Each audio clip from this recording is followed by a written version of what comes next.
John is calling it out because he doesn't think it's politically effective.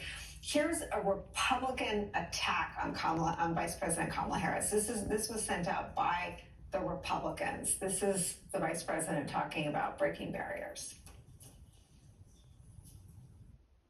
So here's the thing about breaking barriers. Breaking barriers does not mean you start on one side of the barrier and you end up on the other side. There's breaking involved. And when you break things, you get cut. And you may bleed. And it is worth it every time. Every time.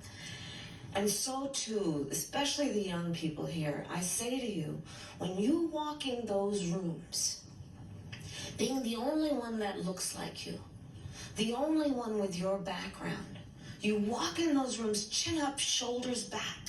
This is part of what's involved, is that we have to know that sometimes people will open the door for you and leave it open, sometimes they won't.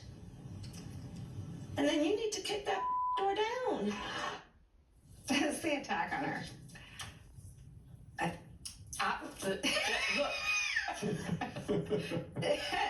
Look, the attack on all of us. And what she just spoke, and I'm sitting here wanting to grab Eddie's hand. Aaron, if I could grab your hand, if you were on this set, I'd grab your hand. We have been cut.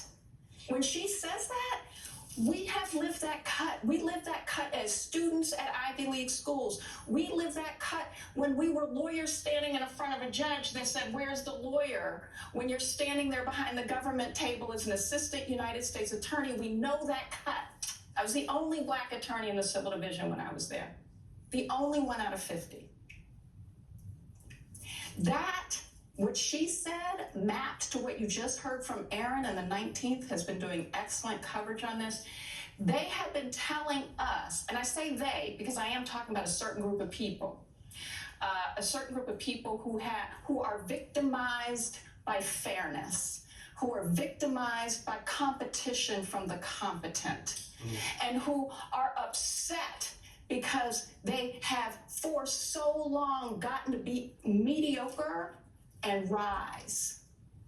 And those of us who have had to be better than mediocre to get cut are so many. And when we saw what happened, look, they just attacked Kamala Harris for being in a black sorority.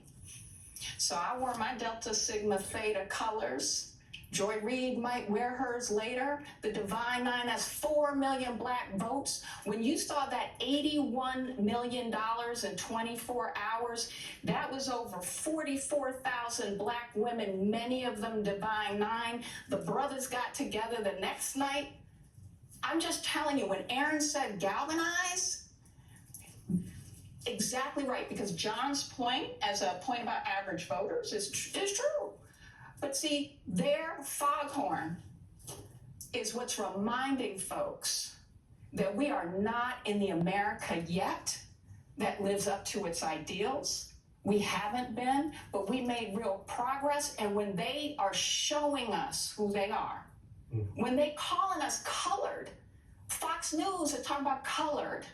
Sebastian Gorka called her a woman of colored.